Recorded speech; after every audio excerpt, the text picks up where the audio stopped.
or he's strong.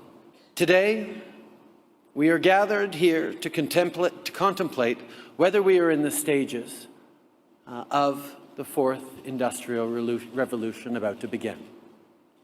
What a breathtaking possibility that is. Building back better means... Yesterday I was president of Argentina and so on, that we penetrate the cabinets,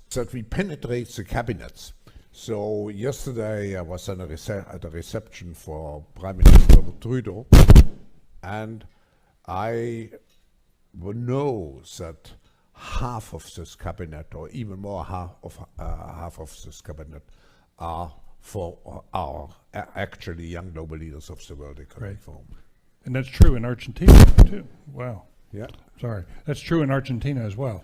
It's true in Argentina, and it's true in France now. Mm-hmm. I mean, with the president, It will be a world which will combine significant investments into the future, at the same time social responsibility.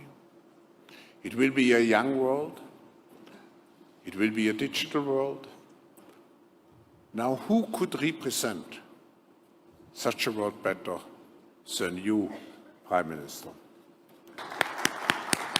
Thank you very much. And it was not the first time that the people behind Joe Biden have been talking about a new world order. In fact, they've been on this mission for a very, very long time. A new world order. A new world order. New world order. The international order. Soros was even more explicit about this idea that the U.S.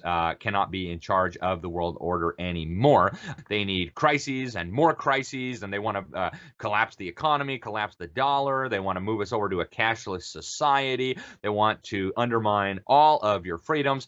So, folks, this new world order is an agenda of tyranny. It's an agenda of evil. Joe Biden is a puppet being manipulated by his handlers. So I think you need a new world order, that China has to be part of the process of creating it. The world, quite frankly, Kira, is surprised by the will of the Ukrainian people to stand up and fight. Are you? Well, I'm not surprised. We have been fighting Putin for the last 8 years. But right now, it's a critical time, because we know that we not only fight for Ukraine, we fight for this new world order for the democratic countries. We knew that we are the shield for the Europe. Matter of fact, a Ukrainian member of parliament says, quote, "We are not only fighting for Ukraine, we are fighting for the new world order." Give me your perspective. I think we also need to recognize that Vladimir Putin was also one of the alumni of the global young leaders that came through the World Economic Forum.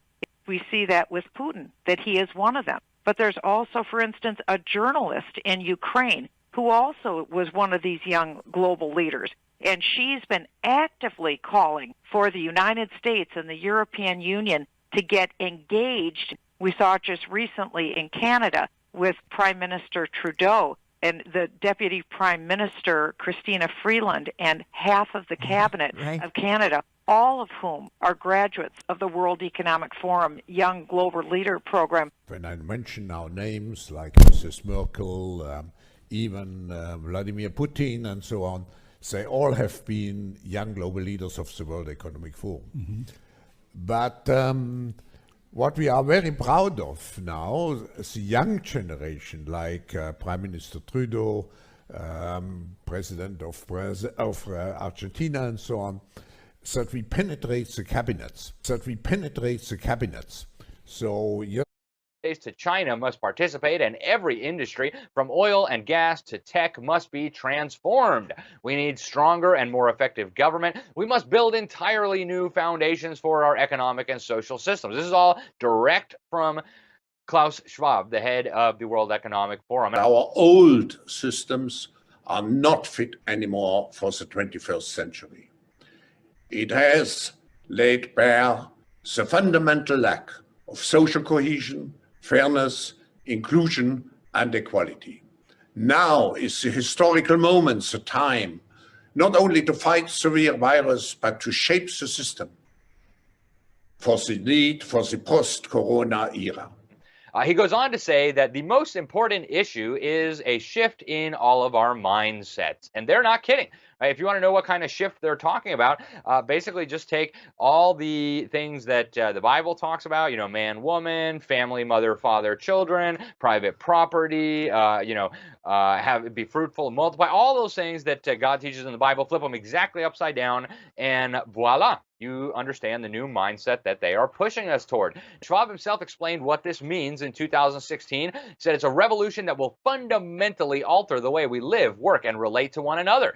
This transformation, he says, is going to be unlike anything humankind has experienced before. We're going to bring together all the stakeholders of the global polity. And he says this revolution is going to blur the lines between the physical, digital, and biological spheres. Agenda 2030 is basically the UN's roadmap for humanity going forward. They want to achieve this stuff by 2030. They want everybody so brainwashed, all the kids are going to not just accept sustainable development, but promote it. Go down to goal number 10. We have to have global wealth redistribution. This is a direct quote from Agenda 2030. We need to reduce inequality within and among countries. This is only going to be possible if wealth is shared and income inequality is addressed, right? All this is going to be brought in through the UN Agenda 2030. And it's no surprise, the World Economic Forum and the United Nations actually signed a partnership last year. It's called a Strategic Partnership Framework, where the WEF agreed to help the UN implement Agenda 2030. Their role is going to be bringing in the private sector, so-called the mega banks, the major corporations, big pharmaceutical companies on board with the UN agenda. Now, at the unveiling of this great reset, you also had the Secretary General of the United Nations, Antonio Guterres, an actual socialist. He was actually the leader of the Socialist International before taking over the UN, and he just loves this thing. I mean, he says the Great Reset is a welcome recognition that this human tragedy must be a wake-up call, must build a more equal, inclusive, and sustainable economies and societies, and blah, blah, blah. You can go watch the video. Incredible stuff. Then you had the head of the IMF, one of the 4 leaders unveiling this monstrosity. She talked about this very massive fiscal stimulus that they're injecting into the global economy, but they're going to use this, she said, to force everybody to submit to their green world order. It's going to be fairer and smarter.